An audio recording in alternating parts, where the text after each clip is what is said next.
have been driving trucks for over 20 years. I have seen every kind of road. Empty highways that never seem to end. Back roads so dark, it feels like driving into a tunnel with no exit. I have fallen asleep at truck stops that felt lonelier than graveyards. But there is one night I can never forget. One night I wish I could erase. It was 15 years ago. I was hauling freight across a long stretch of highway in the middle of nowhere. The rain was heavy. The wipers screeched back and forth, but I could barely see the road.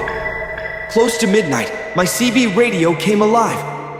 A man's voice broke through the static. "Anybody out there?" I grabbed the mic.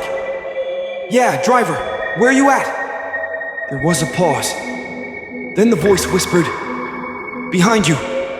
I checked my mirrors. Nothing but rain and darkness. A few miles later, I saw him. A man standing on the shoulder. Soaked, waving like his life depended on it. Against my better judgment, I pulled over. He climbed into the cab without a word. His clothes were torn.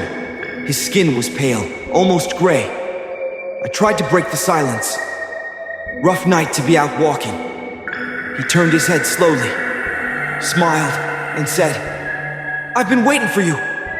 The air in the cab turned cold. I could see my breath. For miles, he sat quietly, just staring at me.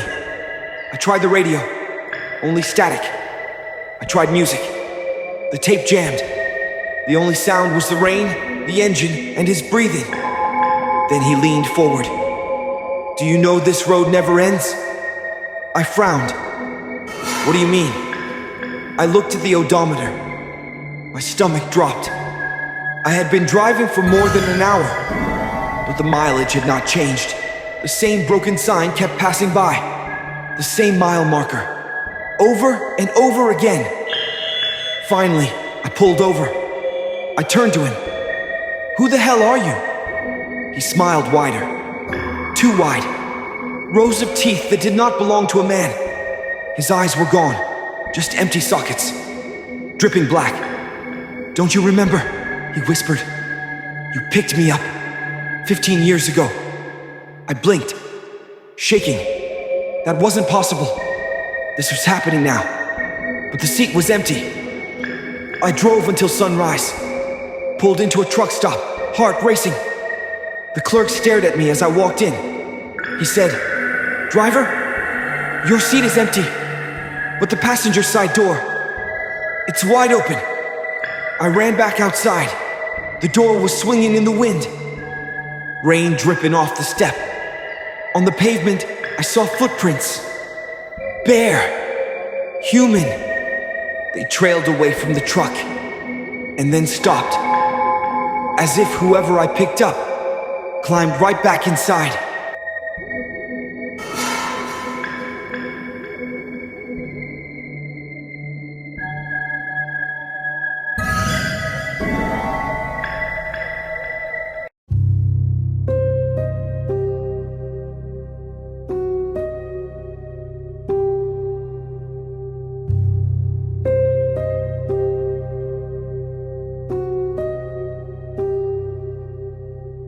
I have been dealing with the paranormal for 15 years, and in all that time, I have never escaped one place. One house, the house that waits. It began when I was much younger. Back then, I was bold, curious, too curious. There was an old house on the edge of town. Everyone said it was abandoned. But every night, people swore they saw a light flicker in the upstairs window. When I first went inside, the air felt wrong. Not dusty, not old, heavy. Like the whole place was breathing. The walls were burned black. Furniture sat exactly where it had been left decades ago. And in the center of the room stood a grandfather clock. Its hands never moved, but it ticked every second like a heartbeat. And then I heard it, a whisper, right next to my ear. "Welcome back." I was alone. I should have walked away, but I didn't. I came back again, and again, and each time the house gave me something new. Doors that weren't there before, stairs that led downward, deeper than any basement should go. And once I found a room full of portraits, faces I didn't recognize until I looked closer. Because one of the portraits had changed. It was me. That was 15 years ago. I stopped visiting, but the house never let me go. I began to hear the whispers at night. I found ash scattered across my bedroom floor, and sometimes in the mirror, I would see myself smiling, even when I wasn't. People close to me started to disappear. One friend who mocked the house vanished without a trace. Another, I found her mirror cracked in half. On the inside of the glass was a handprint. Now, it has been 15 years, and tonight, I know it's over.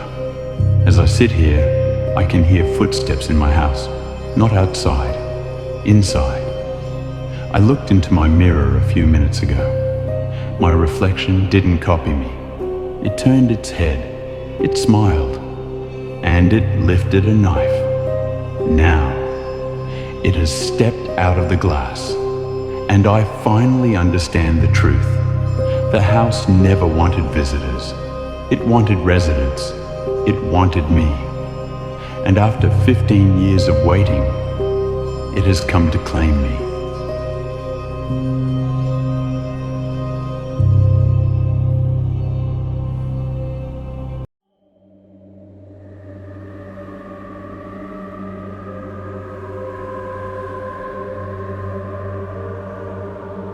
My big brother used to have an imaginary brother, and he would always play with him.